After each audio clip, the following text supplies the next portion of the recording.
भगवद गीता के अध्याय 4 श्लोक 7 में लिखा है, यदा यदा हि धर्मस्य ग्लानिर्भवति भारत अभ्युत्थानम् अधर्मस्य तदात्मानं सृजाम्यहम् परित्राणाय साधूनां विनाशाय च दुष्कृतां धर्म संस्थापनार्थाय संभवामि युगे युगे। मैं प्रकट होता हूँ, मैं आता हूँ। जब जब धर्म की हानि होती है तब तब मैं आता हूँ। जब जब अधर्म बढ़ता है तब तब मैं आता हूँ। सज्जन लोगों की रक्षा के लिए मैं आता हूँ, दुष्टों का विनाश करने के लिए मैं आता हूँ, धर्म की स्थापना के लिए मैं आता हूँ और युग युग में जन्म लेता हूँ। ये बातें श्री कृष्ण ने कही हैं, जो स्वयं भगवान विष्णु के एक अवतार थे। पर यह विष्णु का पहला अवतार नहीं है।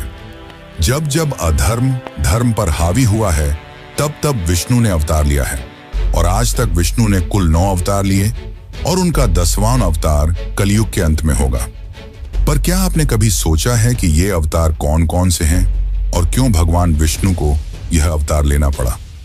जैसे कि आपको पता ही होगा, ब्रह्मा जी ने इस अनंत काल चक्र को 4 भागों में बांट रखा है, जो है सत्ययुग, त्रेता युग, द्वापर युग और कलयुग। और हर युग में विष्णु जी ने अवतार लिए हैं।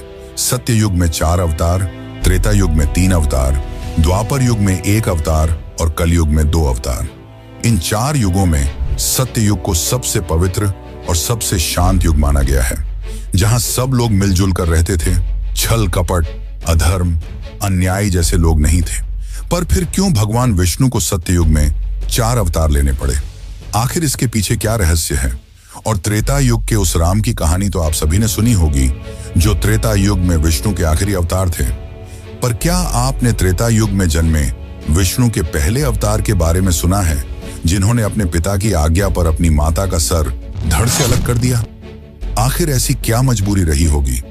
और सबसे बड़ा रहस्य है विष्णु के 10वें अवतार का, जो कलयुग के अंत में प्रकट होंगे और धर्म की रक्षा के लिए आखिरी युद्ध लड़ेंगे। पर यह युद्ध साधारण नहीं होगा, यह मानव इतिहास की सबसे बड़ी युद्ध होगी और वह असुर कलिराज इतना शक्तिशाली होगा कि विष्णु के लिए उसे अकेले हराना असंभव होगा।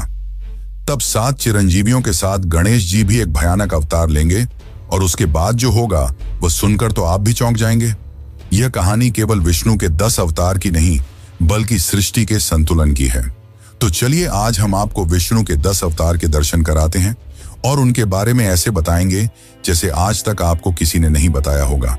लेकिन उससे पहले अगर आपको वीडियो अच्छी लगे तो इसे लाइक करके कमेंट श्री हरि विष्णु जरूर लिखें।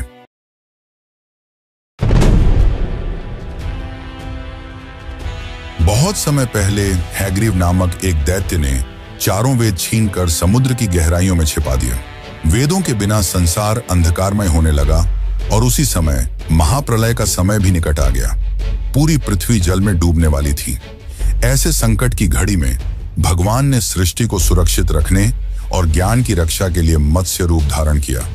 इसी बीच सत्य युग के एक धर्मनिष्ठ आर्षि वैवस्वत मनु नदी के तट पर स्नान करने पहुंचे। तभी उनके करों में एक नन्ही सी मछली आ गिरी। मछली बोली, हे महात्मा, कृपा कर मेरी रक्षा कीजिए, बड़ी मछलियां मुझे खाएंगी। मनु को उस पर दया आई और उन्होंने उसे अपने कमंडलू में रख लिया। लेकिन यह तो बस शुरुआत थी। धीरे धीरे वह मछली बढ़ती गई, कमंडलू से तालाब तक, तालाब से झील तक और झील से नदी तक। हर बार उसका आकार इतना विशाल होता गया कि मनु चकित रह गए। अंततः जब उन्होंने उसे समुद्र में छोड़ा तब वह एक विराट रूप में प्रकट हुई। मनु ने हाथ जोड़कर कहा, आप कोई साधारण जीव नहीं हैं, कृपा कर बताइए आप कौन हैं? तभी भगवान विष्णु मत्स्य रूप में प्रकट होकर बोले, हे मनु, शीघ्र ही महाप्रलय आने वाला है। पूरा संसार जल में डूब जाएगा, लेकिन तुम्हें और जीवों की संतति को बचाकर नई सृष्टि की नींव डालनी होगी। जब प्रलय आए तब तुम अपनी पत्नी, 7 महान अर्षियों, औषधियों और सभी जीव जंतुओं के बीजों को एक नाव में लेकर बैठ जाना। मैं मत्स्य रूप में उस नाव को सुरक्षित स्थान तक ले जाऊंगा। वहीं से जीवन का पुनः आरंभ होगा। मनु ने भगवान की आज्ञा का पालन किया। जब प्रलय का समय आया तो मनु अपनी नाव में बैठकर उस भयंकर समुद्र में डगमगाने लगे। तभी भगवान विष्णु मत्स्य अवतार में प्रकट हुए और उन्होंने नाव को खींचते हुए उसे सुरक्षित स्थान यानी कि हिमालय के शिखरों तक पहुंचा दिया। प्रलय के उस अंधकार में भगवान ने मनु को धर्म, सृष्टि और ब्रह्मांड के रहस्यों का उपदेश भी दिया। तत्पश्चात उन्होंने हैग्रीव दैत्य का वध कर चारों वेदों को पुनः देवताओं को लौटा दिया। इस प्रकार ज्ञान की ज्योति फिर से प्रकट हुई और जीवन का बीज बचा रहा।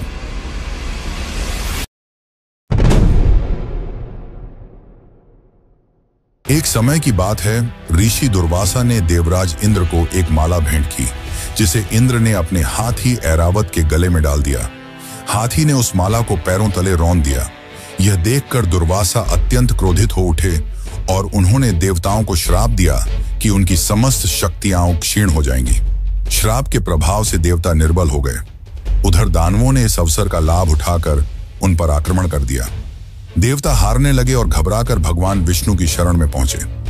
देवताओं ने निवेदन किया, हे प्रभु, यदि आप ही हमारी रक्षा नहीं करेंगे तो अधर्म की विजय निश्चित है। भगवान मुस्कुराए और बोले, शक्ति पुनः प्राप्त करने का एक ही मार्ग है, समुद्र मंथन। क्षीर सागर का मंथन करने पर अमृत प्रकट होगा। वही अमृत तुम्हें अमृतत्व और बल प्रदान करेगा। परंतु इतना विशाल कार्य तुम अकेले नहीं कर सकते, तुम्हें दानवों को भी साथ लेना होगा। उनके बिना यह संभव नहीं है। इंद्र दानवराज बाली के पास गए और यह प्रस्ताव रखा, आओ हम मिलकर समुद्र का मंथन करें। जो भी रत्न और अमृत निकलेगा उसका समान बंटवारा होगा। बाली पहले तो संदेह में था, लेकिन जब उसे पता चला कि यह स्वयं नारायण का आदेश है तो उसने प्रस्ताव स्वीकार कर लिया। मंदार पर्वत को मथनी बनाया गया और नागराज वासुकी को रस्सी। देव और दानव दोनों ही पक्ष रस्सी के दोनों ओर खड़े होकर समुद्र को मथने लगे। लेकिन समस्या यह हुई कि विशाल मंदार पर्वत बार बार डूबने लगा। तब भगवान ने स्वयं कूर्म अवतार यानी कि कछुए का रूप धारण किया। वे क्षीर सागर की गहराइयों में जाकर अपनी विशाल पीठ पर पूरे पर्वत को थामे रहे। इस प्रकार मंथन सुचारू रूप से चलने लगा। जैसे जैसे समुद्र मंथन होता गया, एक एक करके अद्भुत रत्न और दिव्य वस्तुएं प्रकट होने लगी। कामधेनु, ऐरावत हाथी, उच्चैश्रवा अश्व, कौस्तुभ मणि, लक्ष्मी जी और अनेक अमूल्य धरोहरें। लेकिन मंथन के बीच से एक भयंकर विष भी निकला, जिसे देखकर सभी घबरा गए। तब भगवान शिव ने करुणा करके उस विष को अपने कंठ में धारण कर लिया और नीलकंठ कहलाए। अंततः समुद्र मंथन से धन्वंतरी प्रकट हुए। उनके हाथों में अमृत कलश था। दानव उसे छीनने दौड़े, पर भगवान विष्णु ने मोहिनी रूप धारण कर अमृत को देवताओं को वितरित कर दिया। इस प्रकार देवताओं ने पुनः अपनी शक्ति प्राप्त की और धर्म की रक्षा हुई।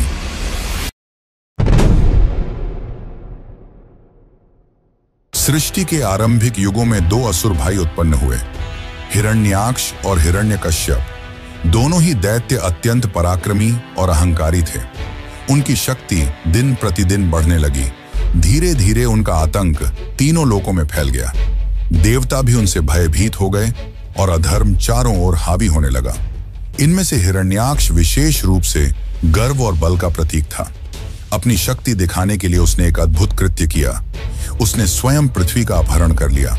उसने पृथ्वी को अपने बल से ले जाकर समुद्र की गहराइयों में छिपा दिया, जिससे जीव जंतु, मनुष्य और देवता सब चिंतित हो उठे।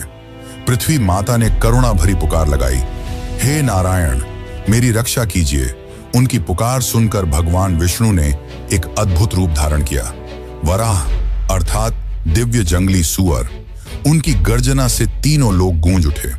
वराह रूप धारण करके भगवान सागर की गहराइयों में उतरे। वहां हिरण्याक्ष खड़ा था, अपने अद्भुत बल पर घमंड करते हुए। उसने भगवान को देखा और हंसते हुए बोला, अरे ये तुच्छ जानवर मेरे सामने आया है, आज मैं इसे भी नष्ट कर दूंगा। फिर प्रारंभ हुआ एक भयंकर युद्ध। समुद्र की गहराइयों में दोनों का संघर्ष इतना भीषण था कि देवता ऊपर खड़े होकर भय और आश्चर्य से देख रहे थे। इस महासंग्राम में अंततः भगवान वराह ने अपने तीव्र दांतों से हिरण्याक्ष को उठा लिया और उसे चारों ओर घुमाकर परास्त कर दिया। फिर भगवान ने अपनी विशाल दांतों पर पृथ्वी माता को उठाया और उन्हें जल से बाहर लाकर ब्रह्मांड के संतुलन स्थान पर स्थापित कर दिया। लेकिन यह कथा यहीं समाप्त नहीं होती। हिरण्याक्ष का भाई हिरण्यकश्यप इस घटना से क्रोधित हो उठा। उसने निश्चय किया कि वह अपने भाई की मृत्यु का प्रतिशोध अवश्य लेगा। इसी प्रतिशोध की भावना ने आगे चलकर उसे ऐसा वरदान दिलवाया जिसने उसे लगभग अजेय बना दिया। और यही कहानी हमें ले जाती है अगले अद्भुत प्रसंग की ओर, नरसिंह अवतार की ओर।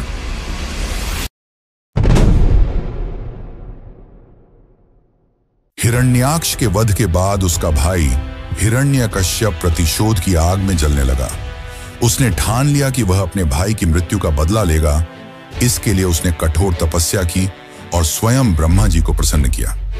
जब ब्रह्मा जी उसके सामने प्रकट हुए तो हिरण्यकश्यप ने उनसे ऐसा वरदान मांगा जिससे उसकी मृत्यु लगभग असंभव हो जाए। उसने कहा, मुझे न तो मनुष्य मार सके, न पशु, न दिन में मरूं, न रात में, न आकाश में, न धरती पर, न घर के भीतर, न बाहर, न अस्त्र से, न शस्त्र से। ब्रह्मा जी ने उसकी कठिन तपस्या से प्रसन्न होकर यह वरदान दे दिया। वरदान पाकर हिरण्यकश्यप का अभिमान चरम पर पहुंच गया। वह स्वयं को अमर समझने लगा। उसने घोषणा कर दी, अब सृष्टि में भगवान का कोई अस्तित्व नहीं है, केवल मैं ही सर्वोच्च हूं, सबको मेरी पूजा करनी होगी। लेकिन हिरण्यकश्यप का अपना ही पुत्र प्रहलाद उसके विरुद्ध खड़ा हो गया।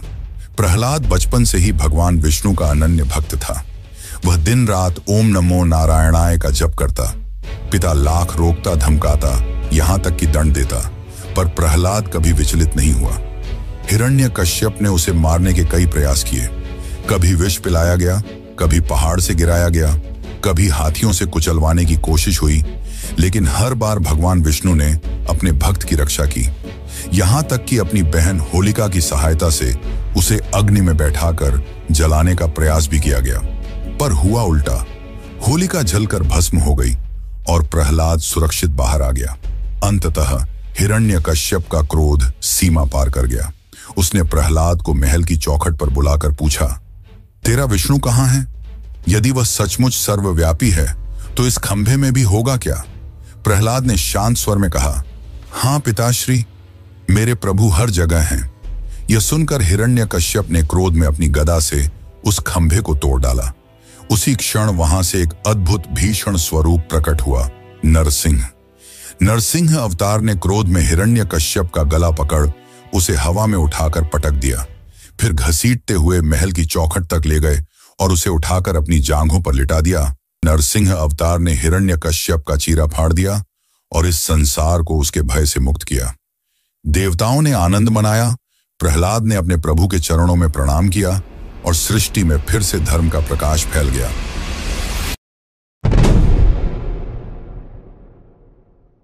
हिरण्यकश्यप के वध के बाद उसका पुत्र प्रहलाद भगवान विष्णु का महान भक्त बन गया। प्रहलाद की भक्ति की गाथा तीनों लोकों में प्रसिद्ध हुई। समय बीता और उसके वंश में जन्म हुआ राजा बलि का, जो प्रहलाद का पोता था। बलि बचपन से ही साहसी और उदार थे। उन्होंने कठोर तपस्या की और देवताओं से भी अधिक शक्ति प्राप्त की। गुरु शुक्राचार्य के मार्गदर्शन में उन्होंने असुरों का नेतृत्व किया और एक एक कर देवताओं को पराजित कर दिया। स्वर्ग लोक तक पर कब्जा कर लिया गया। देवता असहाय हो उठे और भगवान विष्णु के पास पहुंचे। भगवान ने देखा कि बलि अत्यंत बलशाली है, परंतु एक गुण उसमें विशेष रूप से प्रबल था, उसकी दानवीरता।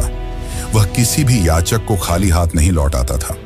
इसीलिए उन्होंने वामन अवतार धारण किया, एक छोटे से ब्राह्मण बालक का रूप। सिर पर जटाजूट, हाथ में कमंडल, शरीर पर चमकता तेज और वाणी में विनम्रता। एक दिन राजा बलि विशाल यज्ञ कर रहे थे, तभी वहां यह नन्हा ब्राह्मण पहुंचा।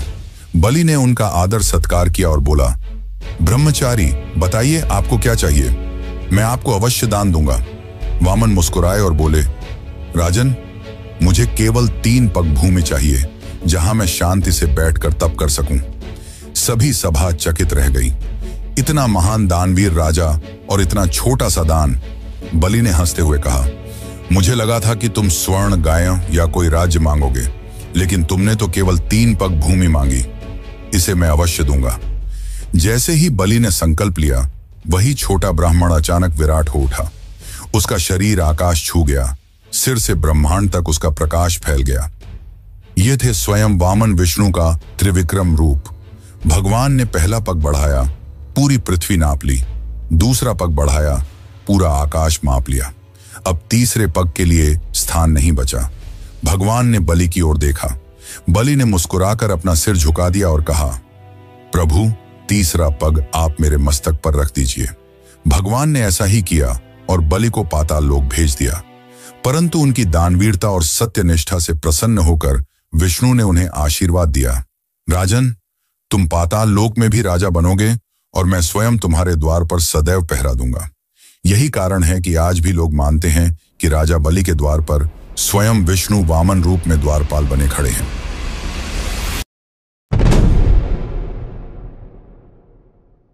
सत्य युग और त्रेता युग के संधिकाल में जब अधर्म बढ़ने लगा, तब भगवान विष्णु ने अपना छठा अवतार लिया, परशुराम। उनका जन्म ऋषि जमदग्नि और माता रेणुका के घर हुआ। बचपन में ही उन्होंने शस्त्रों और शास्त्रों की गहन शिक्षा प्राप्त की। वे महादेव के अनन्य भक्त थे और भगवान शिव ने ही उन्हें एक दिव्य फरसा प्रदान किया। तभी से वे परशुधारी राम अर्थात परशुराम कहलाए। एक दिन ऋषि जमदग्नि ने अपने पुत्रों को आदेश दिया कि वे अपनी माता का वध करें। परशुराम के बड़े भाइयों ने इस आदेश का पालन करने से इनकार कर दिया। लेकिन जब परशुराम के सामने यह आज्ञा आई तो उन्होंने धर्म और पितृभक्ति को सर्वोपरि मानते हुए बिना विचलित हुए अपनी माता का सर काट दिया। जिसके पश्चात परशुराम ने रोते हुए अपने पिता से पूछा कि आखिर उन्होंने उससे ये पाप क्यों करवाया। तब ऋषि जमदग्नि ने कहा कि एक दिन माता रेणुका नदी में स्नान करने गईं। वहां उन्होंने गंधर्वों को जलक्रीड़ा करते देखा और क्षण भर के लिए उनके मन में अस्थिरता आ गई। जब वे आश्रम लौटी तो महर्षि जमदग्नि ने अपनी योग दृष्टि से यह जान लिया। परंतु महर्षि जमदग्नि परशुराम की आज्ञा पालन भावना से प्रसन्न हुए और उन्हें वरदान दिया। परशुराम ने उसी क्षण अपनी माता के पुनर्जीवन की प्रार्थना की और रेणुका पुनः जीवित हो उठी। यह प्रसंग परशुराम के कठोर धर्म पालन और अदम्य भक्ति का प्रतीक है। समय बीता। एक दिन हयवंशी राजा सहस्त्रार्जुन जमदग्नि के आश्रम आया। वहां उसने कामधेनु नामक दिव्य गाय देखी, जिसके द्वारा ऋषि सब अतिथियों का सत्कार कर सकते थे। लालच में आकर सहस्त्रार्जुन ने बलपूर्वक कामधेनु को छीन लिया। जब परशुराम को इसका समाचार मिला तो उन्होंने अकेले ही राजा और उसकी विशाल सेना का सामना किया। उन्होंने सहस्त्रार्जुन का वध किया और कामधेनु को वापस ले आए। सहस्त्रार्जुन के पुत्रों ने प्रतिशोध स्वरूप ऋषि जमदग्नि का वध कर दिया। यह समाचार पाकर परशुराम क्रोध से जल उठे। उन्होंने प्रतिज्ञा ली, मैं इस पृथ्वी से क्षत्रियों का विनाश कर दूंगा। इसके बाद परशुराम ने अकेले ही 22 बार पूरी पृथ्वी से क्षत्रियों का संहार किया। उन्होंने क्षत्रिय वंश को लगभग समाप्त कर दिया। इतना भयंकर प्रतिशोध इतिहास में दूसरा नहीं मिलता। अपने व्रत को पूर्ण करने के बाद परशुराम ने अश्वमेध यज्ञ कर संपूर्ण पृथ्वी महर्षि कश्यप को दान कर दी। फिर वे अपने शस्त्र इंद्र को सौंपकर महेंद्र पर्वत पर तपस्या में लीन हो गए। लेकिन परशुराम की गाथा यहीं समाप्त नहीं होती। उन्हें देवताओं ने चिरंजीवी का वरदान दिया।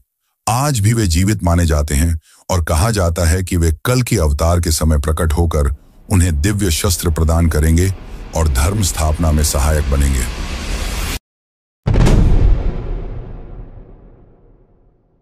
त्रेता युग में जब अधर्म और रावण जैसे दुष्टों का आतंक बढ़ने लगा, तब भगवान विष्णु ने अपना 7वां अवतार लिया, श्री राम। अयोध्या नगरी में सूर्य वंश के प्रतापी राजा दशरथ का राज्य था। वे धर्मनिष्ठ और प्रजावत्सल थे, लेकिन संतानहीन थे। संतान प्राप्ति के लिए उन्होंने महर्षि श्रृंगी के मार्गदर्शन में पुत्रेष्ठ यज्ञ किया। यज्ञ के फलस्वरूप रानी कौशल्या से श्री राम, रानी कैकेयी से भरत और रानी सुमित्रा से लक्ष्मण व शत्रुघ्न का जन्म हुआ। राम बचपन से ही तेजस्वी, शूरवीर और विनम्र थे। जब महर्षि विश्वामित्र यज्ञ में विघ्न डालने वाले राक्षसों से त्रस्त हुए तो वे राम और लक्ष्मण को अपने साथ ले गए। वहां राम ने ताड़का और सुबाहु जैसे राक्षसों का वध किया और विश्वामित्र का यज्ञ सफल हुआ। इसके बाद वे मिथिला पहुंचे, जहां राजा जनक ने अपनी पुत्री सीता का स्वयंवर रखा था। स्वयंवर की शर्त थी भगवान शिव के विशाल धनुष को उठाकर प्रत्यंचा चढ़ाना। अनेक राजाओं ने प्रयास किया पर कोई सफल ना हो सका। तब राम ने सहजता से धनुष उठाया और उसे तोड़ डाला। इसी के साथ सीता जी ने राम को पति रूप में स्वीकार किया। अयोध्या लौटने पर राम के राजतिलक की तैयारी होने लगी, लेकिन रानी कैकेयी अपनी दासी मंथरा के कहने पर राजा दशरथ को अपने 2 वरदान याद दिलाती है।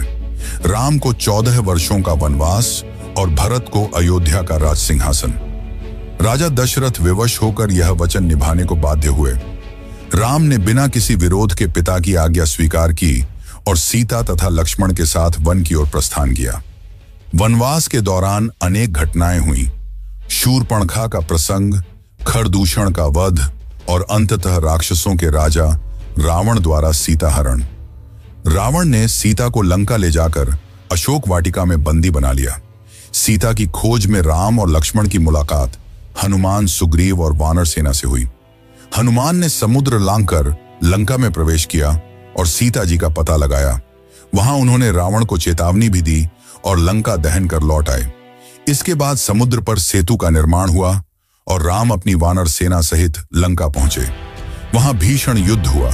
रावण के वीर पुत्र मेघनाद और भाई कुंभकर्ण का वध हुआ। अंततः स्वयं रावण का भी श्री राम ने वध किया और सीता जी को मुक्त कराया। विजय के बाद राम अयोध्या लौटे। पूरे नगर में दीप प्रज्वलित कर उनका स्वागत हुआ। उसी दिन से दीपावली का पर्व मनाया जाता है।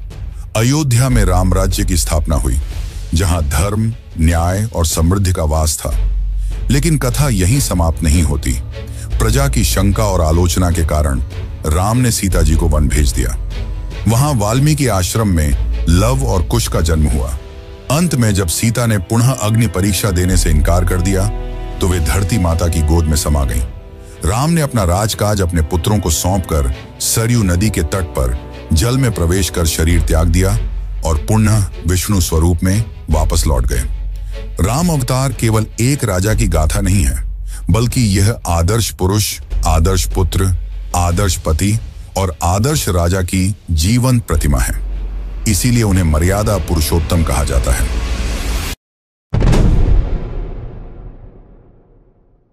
द्वापर युग में जब अधर्म का बोलबाला बढ़ने लगा और आतंक चरम पर था, तब भगवान विष्णु ने अपना 8वां अवतार लिया। श्री कृष्ण मथुरा नगरी का राजा था, अत्याचारी कंस। एक दिन जब कंस अपनी बहन देवकी का विवाह वसुदेव से करा रहा था, तभी आकाशवाणी हुई, कंस, तुम्हारा संहार देवकी का 8वां पुत्र करेगा। यह सुनते ही कंस क्रोधित हो उठा और देवकी वसुदेव को कारागार में बंद कर दिया। देवकी की हर संतान का जन्म होते ही कंस उसे मार डालता। इस तरह 7 शिशुओं की हत्या कर दी गई। अंततः जब 8वां पुत्र जन्मा, वही थे स्वयं नारायण श्री कृष्ण। उनका जन्म भाद्रपद मास की कृष्ण अष्टमी की आधी रात को हुआ। कारागार में चमत्कार हुआ। सैनिक सो गए, पहरेदार बेहोश हो गए और कारागार के द्वार खुल गए। वसुदेव ने शिशु कृष्ण को टोकरी में रखकर यमुना नदी पार की। मार्ग में शेषनाग अपनी फन फैलाकर शिशु की रक्षा करते रहे। वसुदेव ने बालक को गोकुल पहुंचाया और नंद बाबा यशोदा की गोद में सौंप दिया। इस प्रकार कृष्ण का पालन पोषण गोकुल में हुआ। कृष्ण बचपन से ही नटखट और मनमोहक थे। वे माखन चुराते, गोपियों की मटकी फोड़ते और अपनी बांसुरी की धुन से सबका मन मोह लेते। उनकी बाल लीलाएं आज भी लोकगीतों और कथाओं में गाई जाती हैं। उन्होंने अनेक असुरों का वध भी किया, पूतना, शकटासुर, तृणावर्त, बकासुर, अघासुर आदि। जब यमुना में कालिया नाग ने आतंक मचाया, तब कृष्ण ने उसके फनों पर नृत्य कर उसे वश में किया और यमुना को विषमुक्त कराया। बरसाने की राधा उनकी प्राणप्रिया थी। राधा और कृष्ण का प्रेम केवल सांसारिक नहीं, बल्कि आत्मा और परमात्मा के मिलन का प्रतीक है। वृंदावन की रास लीला में कृष्ण की बांसुरी की धुन सुनकर गोपियां आत्म विभोर हो जाती थीं। कृष्ण बड़े हुए और मथुरा लौटकर कंस का वध किया। इस प्रकार देवकी वसुदेव को मुक्त कराया और मथुरा की प्रजा को आतंक से बचाया। इसके बाद कृष्ण ने द्वारका नगरी बसाई और यदुवंश का विस्तार किया। द्वापर युग का सबसे बड़ा प्रसंग था महाभारत। इसमें कृष्ण ने पांडवों का साथ दिया और अर्जुन के सारथी बने। युद्ध भूमि में जब अर्जुन धर्म संकट में पड़े, तब कृष्ण ने उन्हें गीता का उपदेश दिया। जीवन, धर्म, आत्मा और कर्तव्य का वह ज्ञान जो आज भी मानवता के लिए मार्गदर्शक है। महाभारत युद्ध में पांडवों की विजय हुई और अधर्म पर धर्म की स्थापना हुई। युद्ध के बाद धीरे धीरे यदुवंश में भी कलह बढ़ने लगा। गांधारी के श्राप के कारण यदुवंश नष्ट हुआ। अंततः कृष्ण वन में पीपल के वृक्ष के नीचे विश्राम कर रहे थे तभी एक शिकारी ने उन्हें हिरण समझकर उनके पैर में बाण मार दिया। कृष्ण मुस्कुराए और उसे अभयदान दिया। यही उनका अंत था और इसी के साथ द्वापर युग समाप्त होकर कलयुग का आरंभ हुआ।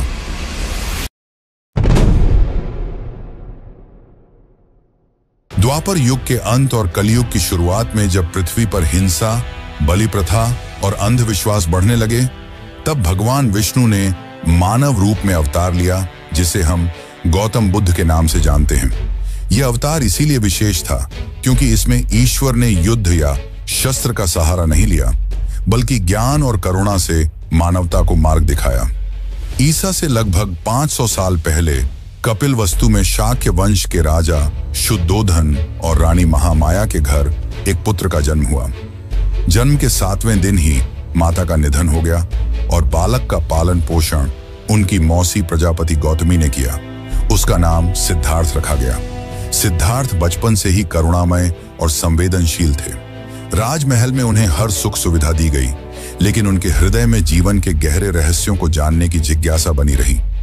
एक दिन जब सिद्धार्थ नगर भ्रमण को निकले तो उन्होंने ऐसे दृश्य देखे जिन्होंने उनके जीवन की दिशा ही बदल दी। उन्होंने एक वृद्ध, एक रोगी और एक शव देखा। यह देखकर उनके मन में जीवन की नश्वरता और दुख का बोध हुआ। फिर उन्होंने एक सन्यासी को देखा जो त्याग और शांति के मार्ग पर था। उसी क्षण उन्होंने समझ लिया कि जीवन का सत्य भोग विलास में नहीं, बल्कि त्याग और साधना में छिपा है। उनका हृदय विचलित हो उठा। उन्होंने निर्णय लिया कि वे इस संसार के मोह माया से ऊपर उठकर सत्य की खोज करेंगे। मात्र 29 वर्ष की आयु में उन्होंने राजमहल, पत्नी यशोधरा और पुत्र राहुल को छोड़ दिया और संन्यास मार्ग पर निकल पड़े। वर्षों तक उन्होंने कठोर तपस्या की, अनेक गुरुओं से शिक्षा ली, लेकिन उन्हें शांति नहीं मिली। अंततः वे बोधगया पहुंचे और वहां एक पीपल के वृक्ष के नीचे ध्यानस्थ हो गए। कई दिनों तक गहन साधना के बाद वैशाख पूर्णिमा की रात को उन्हें ज्ञान की प्राप्ति हुई।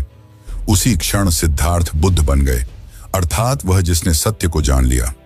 ज्ञान प्राप्त करने के बाद उन्होंने लोगों को मध्यम मार्ग अपनाने की शिक्षा दी, जिसमें न तो अत्यधिक भोग था और न कठोर तपस्या। उन्होंने 4 आर्य सत्यों और अष्टांगिक मार्ग का उपदेश दिया और करुणा तथा अहिंसा को जीवन का आधार बताया। बुद्ध ने पहला उपदेश सारनाथ में दिया, जिसे धर्मचक्र प्रवर्तन कहा गया। उनके उपदेशों ने लाखों लोगों का मार्गदर्शन किया और बौद्ध धर्म का जन्म हुआ। अंततः 80 वर्ष की आयु में कुशीनगर में उन्होंने महापरिनिर्वाण प्राप्त किया।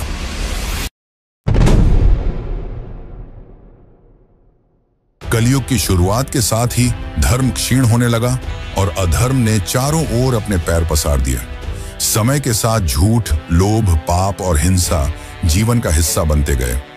शास्त्रों में वर्णन है कि कलयुग के अंतिम चरण में स्थिति इतनी भयानक हो जाएगी कि मनुष्य की आयु बहुत छोटी रह जाएगी। रिश्तों में प्रेम नहीं बचेगा। धर्म केवल नाम मात्र का रह जाएगा और अधर्म ही शासन करेगा। ऐसे समय में जब पृथ्वी अत्याचार से कराह रही होगी, जब निर्दोषों की पुकार आकाश तक पहुंच जाएगी और जब अधर्म का भार असहनीय हो जाएगा, तब स्वयं भगवान विष्णु अपने अंतिम अवतार के रूप में प्रकट होंगे। ये होगा कल की अवतार।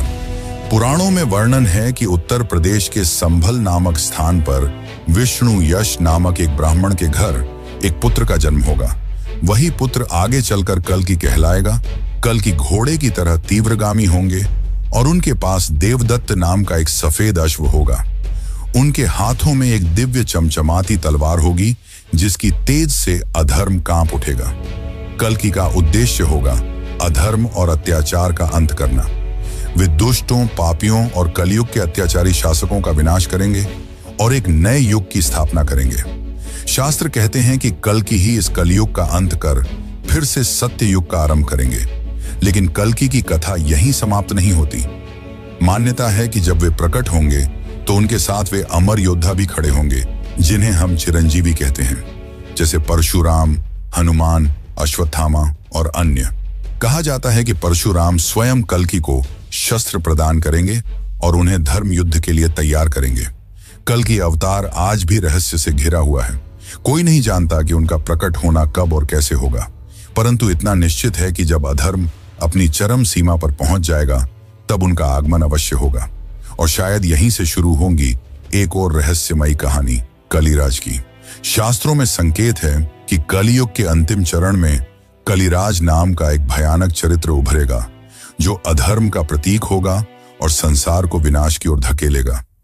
यही वह शक्ति होगी जिसका अंत करने के लिए कल की प्रकट होंगे। कलिराज कौन होगा, उसका साम्राज्य कैसा होगा और किस तरह उसका सामना कल किसे होगा, यह एक ऐसा रहस्य है जिसे आने वाला समय ही उजागर करेगा।